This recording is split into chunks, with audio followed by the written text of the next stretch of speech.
No! Tell Me I'm Pretty does not hold up and it sucks. Just kidding. Got you there. Anyways, no, it's fine. It's fine. It's not a rock record. If you watched my Melophobia review, you know this is coming.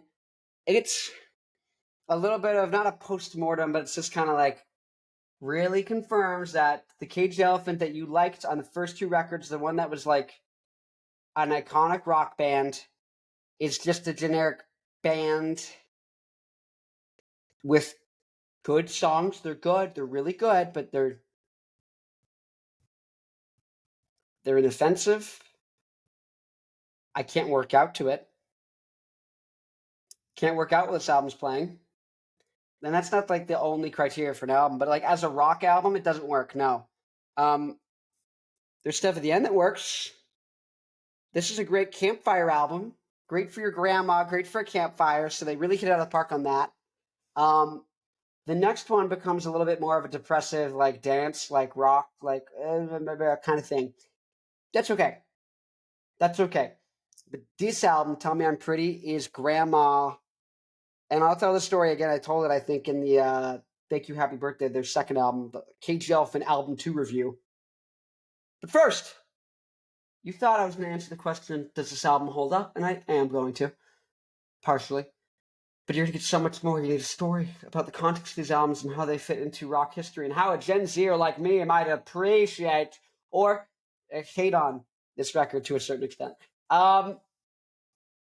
So in case you're a longtime rocker, just curious what Gen Z thinks about rock music, you're in the right place. If you're a Gen Z rocker and you just want to know what's happening, what's going on, listen to some good music, if this album is going to be like the first two, anything like that, it's not, hint.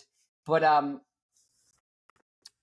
you're in the right place too. So if you're a longtime rocker, you're Gen Z, whatever your situation, you're in the right spot. This is The Rock Show with Connor Farrell. I appreciate you being here. And real quick, send this video to your friend because I'm about to toast this album. I'm about to just flame it. I'm about to just come at. I'm about to rip it a new one. If you know what that means. If you've been knowing what that means. Yeah, that's what I thought. Just for your info, people. The loving viewer at home, internet viewer, audio experience listener. I currently have the album playing in these. So if you really want to, you could listen along with the record. You could do that, or you could not do that. Either way, it's up to you. Cry Baby's a really good song. There's moments that rock hard on this, like there really is. I take it back. This record is good. Really good record.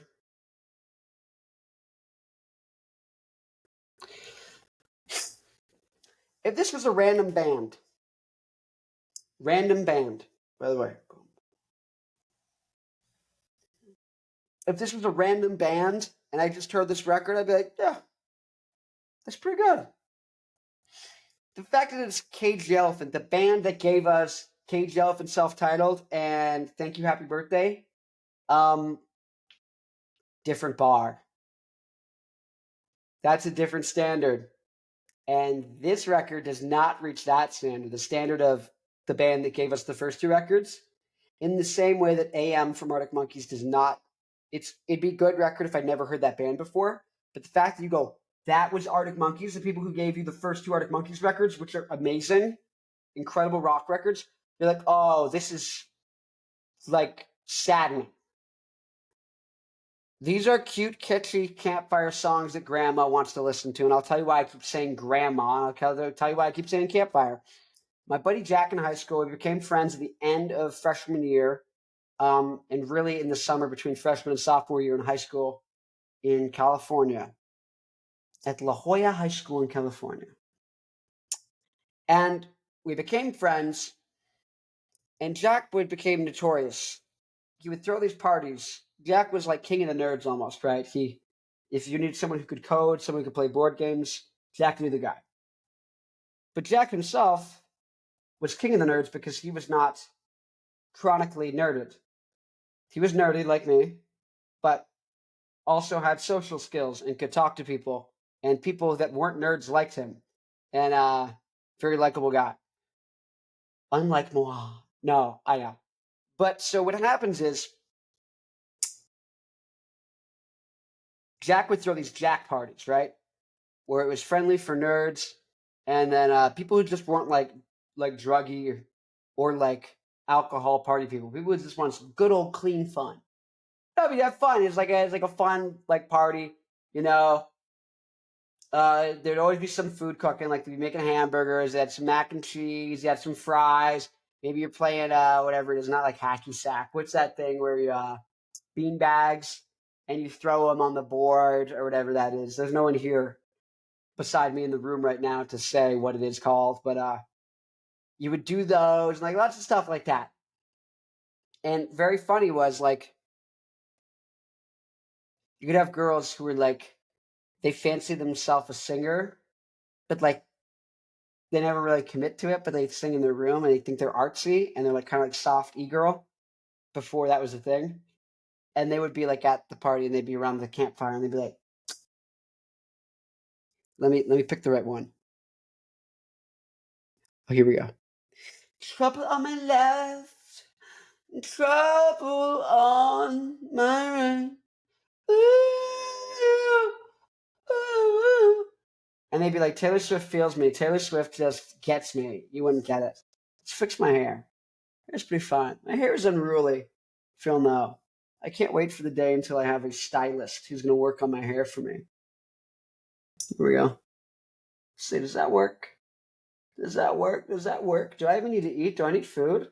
Do I look like Johnny Bravo meets Fred from Scooby Doo? Meets Scooby from Scooby Doo? There you go. Boom. There you go. A pretty nice hair. Oh, I have nice hair. This is so sweet of me. I'm brushing my own hair. I really gotta stop brushing my hair because I'm kind of tired of this by now. Let's see. Wait a minute. There we go. My hair feels good. Shocker, my hair feels good. Comb goes back in pocket. Trouble on my left, trouble on my right. I've been listening. Trouble on my left. That's what the girls at the campfire would do. That's what the girls at the Jack parties. So we call them Jack parties. So Jack was my friend, and he would have the Jack parties. And not unsimilar, we would actually sometimes play Jackbox because at a certain point people made that reference enough. Jackbox is a game where you download on like your Xbox or Nintendo Switch, and then everyone connects their phones and gets to type stuff in instead of having a controller. And you'd be pseudo anonymous, but everyone would be like, ah, who wrote pee pee poo poo? Ha ha. And they'd be like me. And so you knew who everyone was. Anyways, Jack parties, they'd be like, trouble on my woo, woo. I like, go, go, cold, cold aside. But the Jack Party girls, they would listen to Trouble and they would be singing that around the campfire. And it was pretty funny because then you'd be like, oh, like, do you like another song off this record? And like, you're not trying to say it as a gatekeeper, which there's nothing wrong with gatekeeping. But you weren't, not that there is anything wrong with gatekeeping, but you weren't saying it like that. You were just like, oh, like that's that song on the record. Do you know any of the other ones that are like hits? And you just wanted to like, you were like curious. Like, oh, I like that record too. You're like, oh, yeah, yeah. And then they're like, I don't like, no. And that's what would happen. And then likewise at the Jack parties, on the last album, there's the song Teeth. And so whenever anyone, like, he really wanted people to leave the party, like the girls, he would put Teeth on and it'd be like super aggressive and like dissonant and like have a lot of shouting and screaming and like distortion. And it would clear out the party. And that was the intended effect. But yeah, you kind of get on here, this is the total like put in the background at Jack's party and just everyone's happy or they start singing along when you get to Trouble. And so this is a good record for like you want to bag some like indie girls, indie white girls who are like, oh my God, like I just really feel heard by Panic at the Disco. But that's who you're gonna get with this record. Or around that time I went into Arizona to go visit my grandmother. I had my driver's license, but I didn't have a car with me. And I need to run some errands. Like, hey, Grandma, can I like borrow your car? She's like, yeah, I'm gonna go with you. And so we're in a little car. She had a real janky aux. It was like some cheap, it was like the cheapest Toyota you could get. It was like a 2-seater with like a tiny little back area. It was like curved. It was like a blueberry. We called it the blueberry. Um, it was this tiny little blue Toyota, and it was a couple years old, so it didn't have any auxiliary or anything really. It just, I mean, it had an aux you could plug into, and I needed like the 15 adapters because it was after Apple had like the Lightning and everything. So they took away the headphone jack,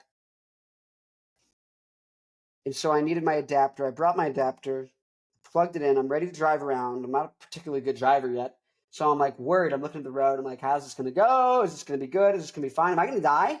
Oh my God, I'm going to die. And so you're worrying about that, and like you're thinking about that kind of thing. And then I'm like, what can I put on that's going to get me enough like energy to focus while driving? But my grandma's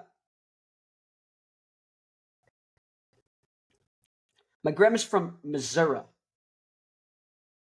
not Missouri, Missouri. All the way out from Missouri. She was born, I think, in 1931, 36 maybe. So maybe that makes her 88. So my grandma's born in the 30s in Missouri. They didn't have, they lived on a small farm. They had an outhouse, and she had probably like 18,000 siblings. Much of them didn't live. And when they got successful, I think it was probably in like the late 40s, early 50s, the family was, doing well for themselves. They moved to prosperous, wonderful city of Flint, Michigan. And so that was like the nice, lavish, like, oh, we're living it up. We've made it. It's Flint, Michigan for her. And then somehow she ends up in Tucson, Arizona. She meets a grandfather who was like in the military, but then getting out to become, and he was a school teacher. And then when they got together, she was a nurse. He was a school teacher who used to be in the military, who actually stopped a couple credits short of becoming a lawyer. And so she found out that he could have been a lawyer, and she was like, "What are you doing? Go back, finish up law school." And so he did. And then my grandfather was a lawyer for like 30 years or 40 years or something crazy like that.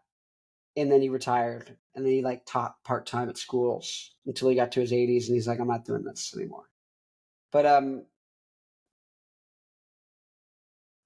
my grandma, for context now, is from Missouri, and she grew up poor, dirt poor, in Missouri. She was poor. Where my grandma? No, that's a little more ethnic, right? A little more ebony than my grandma would have put it. No, my grandma said, "Well, now we stop. No horseplay inside. Well, now, well, bless your heart, bless your heart." It might sound like I'm just doing an old black lady. I'm not though, or just a middle-aged any black lady who's Southern. But I'm not. That's what my grandma sounds like. That's my whatever Southern impression I could muster up, Missouri. But that's my grandma, and so I'm in this car in Phoenix, Arizona. Phoenix, not Scottsdale. Scottsdale's really nice. Phoenix depends where you are in Phoenix. So you're in Phoenix, right? It's hot. This car doesn't have good visibility. It's pretty cheap. So the AC doesn't work. It's like 112, and the AC is like bringing it down to 111, maybe. So I'm going in this car, and I'm like, what can I listen to? Light bulb. I know what I can listen to. Wait, I'm moving my chair back. Don't run over cable. Oh, I did. Shoot. Lol. Oh my god, I ran over the cable. No! No!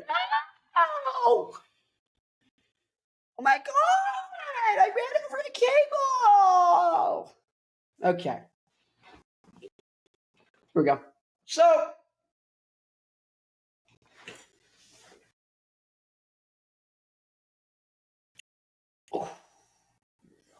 there we go. I gotta pause real quick. Oh, I worked out upper body today. I'm at the beginning of my mesocycle, so like I didn't go super hard, but still, it kind of hurts to do. I'm gonna cut right now. I'm losing body fat, losing weight. Anyways, short tangent there, but really, here's the thing. I thought, what could I listen to? And I said, oh, I can listen to Trouble. I can listen to uh, Tell Me I'm Pretty by Cage the Elephant. And it was good. It was really good for that. Um, can I work out to this record? No. Can I make love to this record? I wouldn't like to. Uh, I prefer Limp Bizkit or something, a little more heavier. Or the second Arctic Monkeys album. Can make love to that. If you don't mind British people in the background.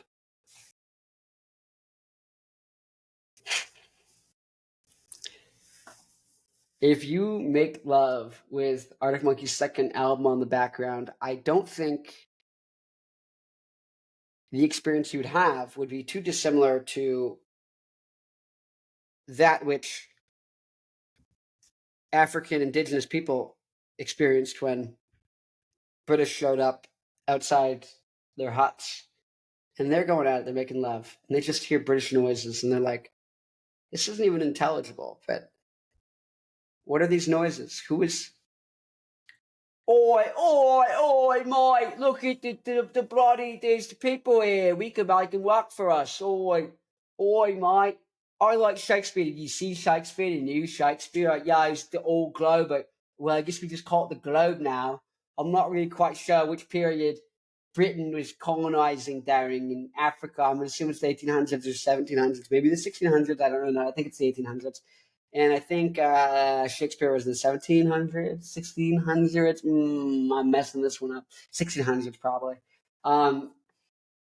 So I guess they're like, yeah, maybe like, oh, I heard that. I read that in a book of Shakespeare's play, because the printing press was 1623, 1632.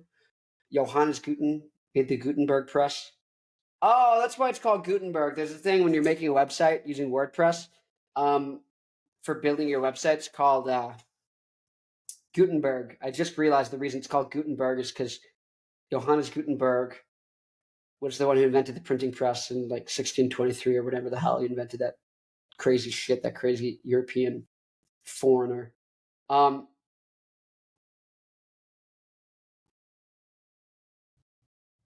if you're making love, you're not doing it to Tell Me I'm Pretty. You're making love to Favorite Worst Nightmare by the Arctic Monkeys. And you close your eyes for a moment and you imagine the white groupie with tattoos who's got giant areolas that you're making love to. You close your eyes and you're taken to a beautiful African oasis. It's where you've lived all your life. It's where you lived all your life.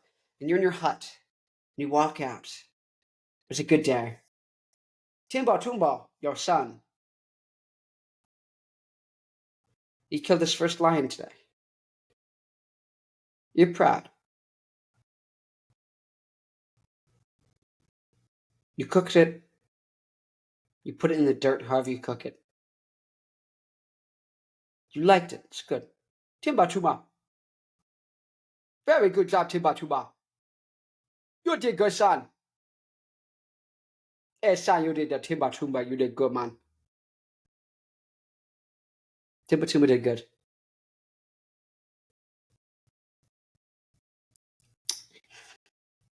Your wife, one of them at least. Moomba, Moomba.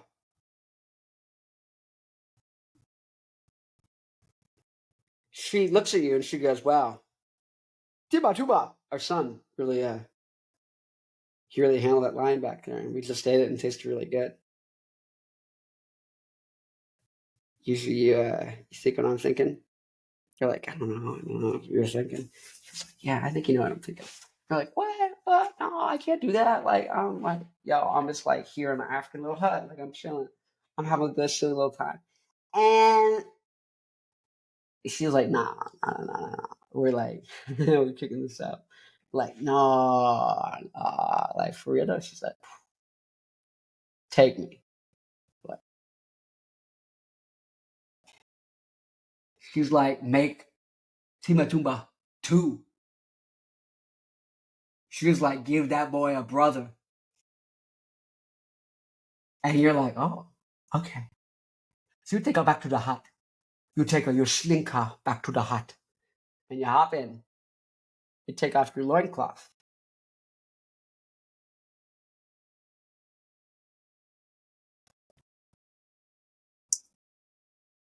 And you go to your record player. No, and you're there. It's your beautiful. Mumba, Mumba. Yo, wife, Mumba, Mumba. What are your wives? Mumba, Mumba. You take her to the room. To the hut. There's only one room. It's the hut. You take Mumba, Mumba. You start doing your thing. You're getting into the heat of the passion. You don't hear what's going on around you. You're blocking things out. You're just going. And you start peeking back into reality at about hour 2.5. And you're like, wait a minute.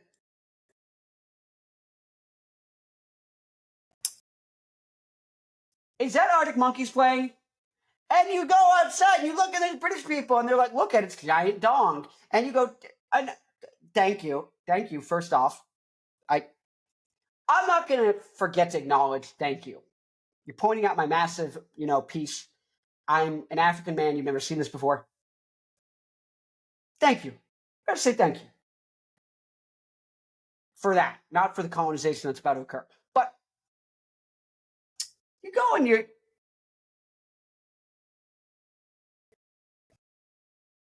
say, wait a minute. You rip his face off. The British colonizer, one of the two, who are right there. There's clearly more of them. Because I don't want to insinuate that the British were so far more civilized and the Africans in comparison were so uncivilized that only 2 people could have colonized an entire other race of people. Not implying it. So clearly there was way more colonizers. But right here, where there's this one hut with me, the African man, and Moomba Moomba, my wife, and Tiba Tumba, he's in a different place. My son, he's not there. Okay. Yeah. My son is clearly not in the hut with us when I'm getting it on. I'm making a second son, okay? The second son. Anyways, you rip off this one of the two. Out of the many colonizers that are there, I get it.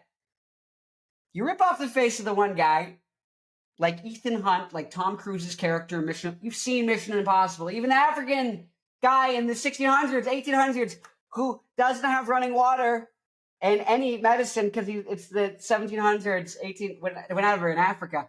Even he knows Ethan Hunt. He knows the reference. Why do you think he ripped the face off? So he rips off the face of Tom Cruise. He rips off the face of the colonizer, similar to how Tom Cruise, okay, in Mission Impossible, Tom Cruise has these face things he puts on. In the first movie, I didn't get through the second movie of Mission Impossible, but it's still on Netflix. I don't know, actually, I might have took it off. It's the end of January. It's already February.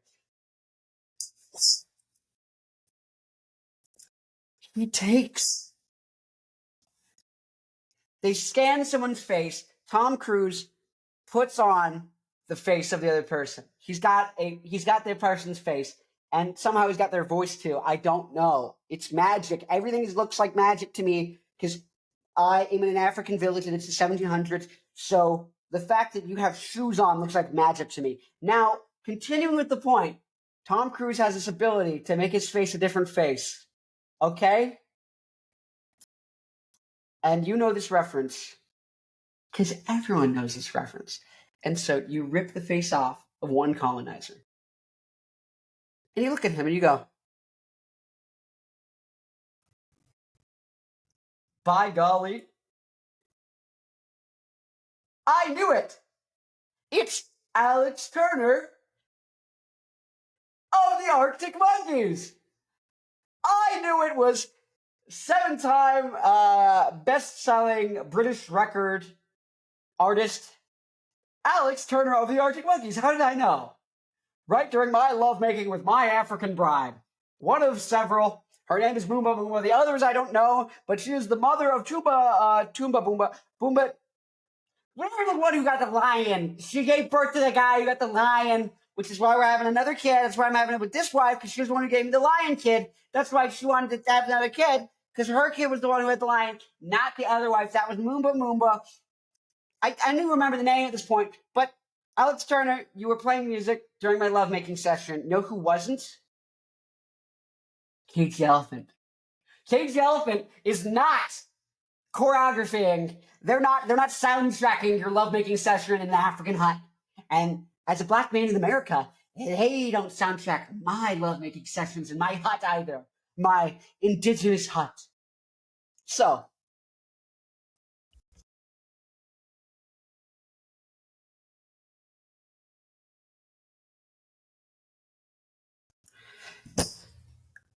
we went through a lot today. Kids, you better have your notes up. You heard a lot about this record. You really did. If you need some corny ass white girls to get up and bust a move at the function and you need them to really feel themselves, play this record. They're going to like it. They're really going to like it. You're going to want that. That's kind of what you want to have going on with the white hushes. That's what you want to do. This record is amazing for that. 10 out of 10. Put it on. If you're driving in the car with grandma and you're like, this shit can bop, they're still going to put it in a car commercial. It's not no beat. It's not Creed. You bring me higher, and you bring me high. It's not that. It's not that. It's not evil floor. It's also not Soundgarden. Today, but I'm down on my knees again.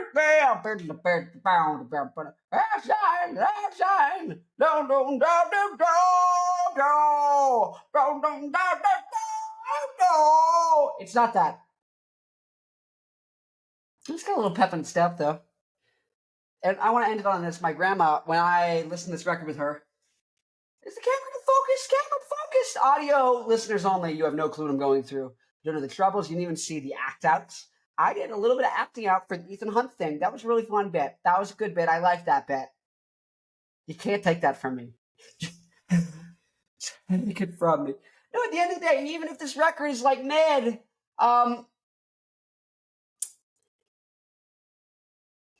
you still gotta have fun. Because at the end of the day, these guys are having fun when they're making this record. I don't know when the singer got his divorce. I don't know, even though he's my best friend. I think I showed you the photo in the last video. Us hanging out together, just hanging out, just the two of us. Definitely not a whole crowd involved. But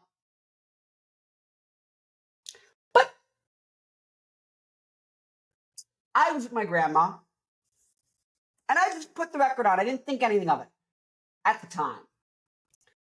And what happens is, What happens, Grandma? Look at my eyes, right? Don't you see my eyes? They have the spots that are like gray. You think I'm crazy? You think I'm crazy? Who cares? Who cares? It's like Jordan Peterson says, if you're crazy, it doesn't matter. Officer, give me your gun.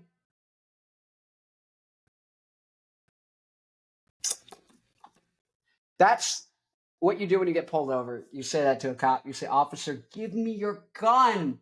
Officer, swear on jaw. Dude, officer, give me your gun. No, dude, give me your gun. Officer, give me that gun. Give me your gun. You say that. No, so I popped this on in the car on the way to the station. And my grandma, who's in the passenger seat as we're driving to the police station, because the officer would not give me his gun. He would not comply. No, I put this record on with my grandma, and she goes, no punching bag. And I go, I forgot this was on. I forgot we had music going. I forgot we had anything going. I didn't even remember that we had anything going. And she was like, no punching bag. Yeah. And I was like, she turned this into like an empowerment girl power thing. And I was like, damn. And you know what? She's Southern. And she's like 1/4 Cherokee Indian. She's like 20%, 25%. She might be half, actually, but she's like really like Native American too. But outside of that, she's mostly like Polish, poor white lady from the Depression era, from Missouri, from the South. And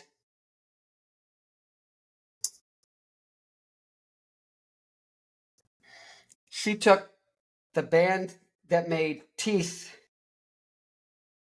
and that did Aberdeen, one of the most torturing songs in my entire existence as a human, as a young man growing up. And she turned Punching Bag into her empowerment anthem.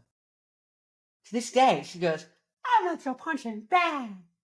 No, she's scrappy. She goes, I'm not your punching bag. I'm not your punching bag. That's what she sounds like. She says like, oh, I have the continental accent. Well, I have the continental accent. That's what she sounds like. I'm recording right now. Oh, I talk to you later. Extra charge. You're being sassy. How dare you tell people you're recording? Anyways, people, listen to this album if you want to get the white hoes, the white hussies, yeah. You want to get them excited, you listen to this album, you played it on in the background. There's good party music for generic people and like a white person, like this is like the hard seltzer. Not even, it's like a light seltzer. This is like a White Claw commercial kind of music, put that on. You got some White Claw commercial type girls. You got some hardcore rock girls. Put on the second album. Put on Thank You Happy Birthday. You got some like plain Jane basic bitch type shit going on. Tell me I'm pretty. You got like grandparents coming on. Tell me I'm pretty. They're gonna go off. It's gonna go off. Old people are gonna be ripping their clothes off, twerking their booties, getting that thing out there at the function. So if you want that, you put this on. Yeah. Let's see. Oh, go listen to Social Cues. That album rocks harder, and you actually can listen to it in the gym. My brother Mark, I'm gonna see if he might be in the video. You might see if I can get him, he's gonna be in the video because he has a lot to say about Social Cues, and I do too. So we're gonna see that in the next time. So yeah, right now, go click Social Cues, Caged Elephant Social Cues. Go click that. Go watch that video. Go. Don't listen to this fucking album though. Go click the Social Cues link. Don't listen to this fucking album. Remember, always rip people's faces off in public if they're telling you things that a person in 40. Whenever a cop asks you to give them your license and registration, tell them, give me your gun, give me your gun, give me your gun, give me your gun, give me your gun, give me your gun, give it now, give me your gun, give me your gun, give me your gun, give me your gun, give me your gun. Then you're gonna click the link to Social Cues, our video on Social Cues. You're gonna click that video right now in the next 30 seconds. 3, 2, 1. Did you click it? Did you click it? Did you click it? You clicked it? Wait. Oh my god, congrats. Thank you. I'll see you there. And rock on!